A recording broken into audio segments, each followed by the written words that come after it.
So here with Fred Simon, Victoria's head coach of the Bluefield Beavers. I want to start off because obviously you're a big part of Bluefield history, 40th season. There had never been a losing streak like this to Graham. I know you hear those things. I know those things matter. What does it mean to snap that and the way you guys did with a young team? Our coaching staff and our players worked like dogs to get to this point, and I'm proud of all of them. And our players wanted it. Our coaches wanted it, our community wanted it, and we didn't leave them basically hurt.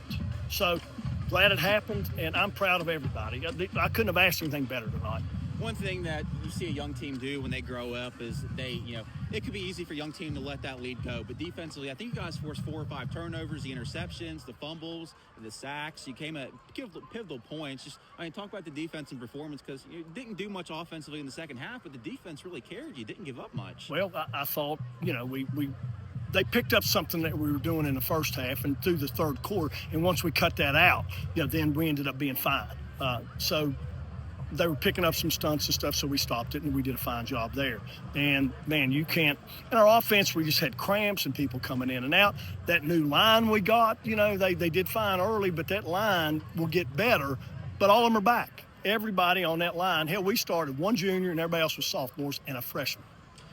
Specifically, Jameer Harris on defense, I think he had at least 2 sacks. Just pivotal, and again, at huge points of the game to force him into long situations. You guys were able to get off the field. Talk about his performance on the defensive line. I'm real happy for him. He's a senior. He's our only starting senior on the whole team tonight. He battled like a dog. He's lost some weight to be quick, and just happy he had that performance because you got to have some quick linemen, and we did. Offensively, after that first drive, you guys were able to click there in the first half a little bit. What did you guys see that you were able to attack? Max was talking about that he saw the safeties creeping up a little bit, and they were able to take some one-on-one situations. He made plays, and Pax made plays, and the other guys did. But we had a catch there, could have ended the game, and we didn't. But we still sucked it up. So we're just finding ways to win whatever way we can right now. Gotcha.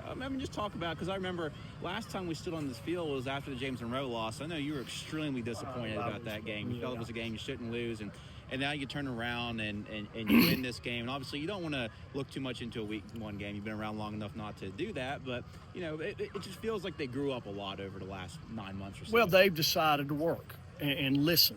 And that's been the change. And we've worked them, and they haven't complained and done anything. They just worked. And that's what's changed. You got to work hard to have a chance, and they've chose to do that. We were chatting here a little bit, but the 1975 team, I know you took me through the Hall of Champions last year, showed me everything, the pictures. I just talk about what it means to be able to honor those guys tonight. You're talking about the 75 team, yeah. It was great. And that's what tradition here is Bluefield. Nobody's won state championships in each decade since the 50s except us. And those guys coming in, man, they were special. And they were sophomores when I was a senior. So I banged on most of them, but there were a couple, it didn't matter. I didn't bang them. We banged equal. And but they're great people. Donnie Jackson wrote a book about Bluefield High School, and it's a great read. And it tells about our tradition and what we had to go through and all that. And his junior high experience and his high school experience here. So those guys are winners. And they beat some. Walter Easley was the one I was talking about. So you had him and Robert Alexander. That's 2 running backs that we had to beat that year. And both of them out of Charleston, man, was it a neat year. Gotcha.